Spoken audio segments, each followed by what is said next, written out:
मी काय म्हणालो द्या.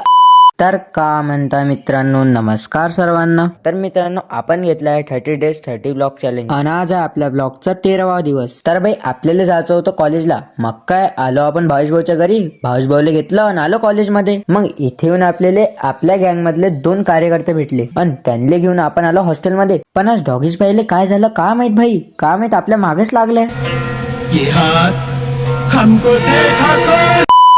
मग हॉस्टेलमधून जसंच बाहेर आलो तर आपल्याला वेदांत भाऊ सायकल घेऊन एंट्री मारताना दिसले. मग वेदांत भाऊला घेतलं आणि आलो आपण कॉलेजच्या अंदर. मग कॉलेजच्या अंदर येऊन आपल्याला सार्थक भाऊ भेटले. सार्थक भाऊला जय श्रीराम म्हटलं आणि मग क्लासरूम मध्ये येऊन बसून गेलो. पण आपले पुट्टे तर लय ऊंचे आहे, बेंच चांगला नाही म्हणून बेंचची तस्करी करत होते. सबके सब चोर हैं साले. मग सरची एंट्री झाली आणि सरना दाबून लेक्चर घेतलं रे बाज. मग कॉलेजची सुट्टी झाल्यानंतर आपण आलो आपल्या अड्ड्यावर. मग इथून जराशा गंभीर चर्चा केल्या आणि मग निघालो आपण आपल्या घराच्या रस्त्यानं. तर मित्रांनो, व्लॉग आवडला असेल तर खाली जे फॉलोचं बटन दिसत आहे त्याला दाबून आपल्याला फॉलो करा आणि असंच आपल्याला सपोर्ट दाखवा. तर जय श्रीराम.